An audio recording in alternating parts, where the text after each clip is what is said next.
sur les équations de droite. Donc on va voir dans un premier temps les équations réduites, donc les équations de droite. Et petit 1, les équations réduites. C'est un style particulier, hein, c'est par exemple les équations de la forme y égale ax plus b ou x égale quelque chose. Donc on a un premier cas, ce sont les droites verticales. Je mets entre guillemets parce que c'est pas toujours vertical, en réalité c'est parallèle à l'axe des ordonnées, mais étant donné que l'axe des ordonnées on le représente souvent de manière verticale, c'est pour ça qu'on dit vertical. Donc je vous fais un dessin, hop, je vais le faire à peu près correctement. Voilà, donc on a notre repère, très bien. Et par exemple, une droite verticale, celle-ci, elle est assez simple. Ça c'est la droite, disons D. Elle a pour abscisse, tous les points de cette droite ont pour abscisse 3. Et là, D a pour équation réduite, x égale 3. À noter que j'aurais pu faire une droite bleue, par exemple ici. Ça m'aurait donné x égale moins 1, son équation réduite. Donc ça, ce sont des équations assez simples. Les droites verticales, ça se traite en quelques secondes. On a compris l'idée. L'idée, c'est que x représente l'abscisse. Et ici, peu importe le point où il se trouve sur la droite, son abscisse sera 3. Ça ne change pas. Y peut valoir n'importe quoi. Y peut valoir 1, par exemple pour ce point-là. Y peut valoir 2, 3, 4, etc. etc. Donc ça, c'est le premier cas. Et le deuxième cas, c'est quand la droite n'est pas verticale. Donc le reste. Donc on aura une droite qu'on peut qualifier comme oblique ou même horizontale parfois. Donc par exemple comme ceci. Et donc pour trouver une équation de cette droite, on sait que son équation, D a pour équation réduite y égale ax plus b. Alors je vais pas utiliser les lettres a et b parce qu'on va les utiliser un peu plus tard pour autre chose. Donc par exemple mx plus p. Donc ça c'est une équation réduite de la droite D. C'est ce qui caractérise par exemple les fonctions affines. On retrouve bien le quelque chose fois x plus quelque chose. Ça, c'est assez simple à décrire, encore une fois. Donc, on rappelle tout ça. M, qu'est-ce que c'est? M, c'est le coefficient, c'est le terme devant x, coefficient directeur. On a déjà utilisé ce mot-là plein de fois dans l'année. Et P, qu'est-ce que c'est? C'est l'ordonnée à l'origine.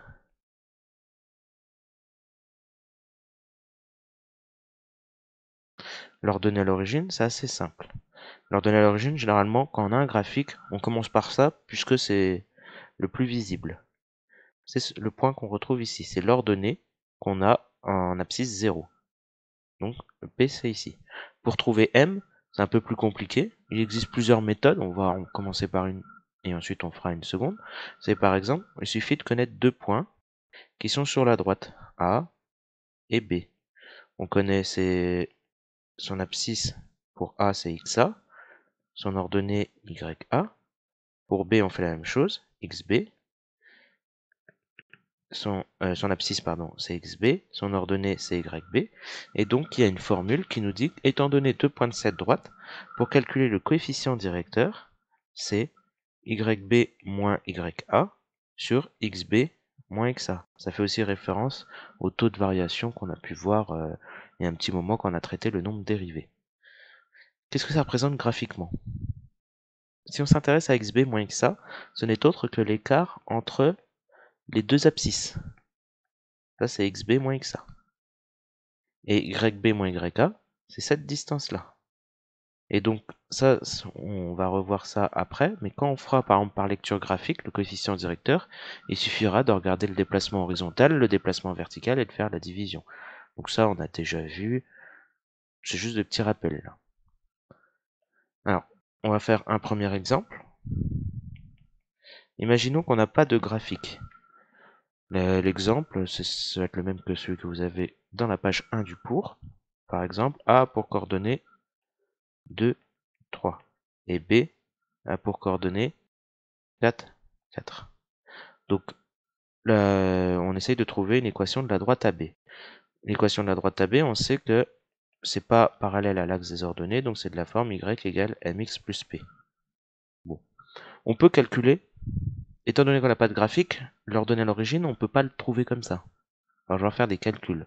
Par contre, on a 2 points. Donc, on peut calculer facilement m avec la formule qui est juste au-dessus. M, ici, c'est quoi?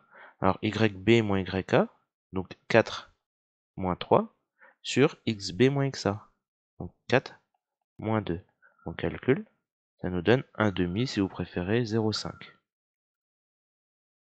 Donc on met à jour, entre guillemets, notre équation. Donc 0,5 x plus p. Très bien. Maintenant, ce qu'il faut trouver, c'est p. Et donc là, il faut utiliser le fait que les coordonnées de A ou de B vont nous servir pour trouver P. On choisit un point. Moi, je prends le premier, par exemple le point A de coordonnées 2, 3. Il appartient à la droite D. Qu'est-ce que ça veut dire? Ça veut dire que les coordonnées de A vérifient l'équation. Donc, je peux remplacer dans l'équation, là, qui est tout à droite, Y par YA, c'est-à-dire Y par 3. 0,5. Et je peux remplacer X par XA, donc par 2. Plus P, ça me donne une petite équation à résoudre. Donc ça fait 3 égale 1 plus P. Je vais passer le 1 de l'autre côté. 3 moins 1 égale P, c'est-à-dire P vaut 2. Et donc, c'était la seule valeur qui nous manquait. Donc, conclusion. AB a pour équation, la droite AB a pour équation. Donc, Y égale 0,5 x plus 2. Voilà. Donc, j'ai pas tout rédigé proprement, on va dire, mais vous avez un exemple bien rédigé, même voire trop rédigé, dans la feuille de cours.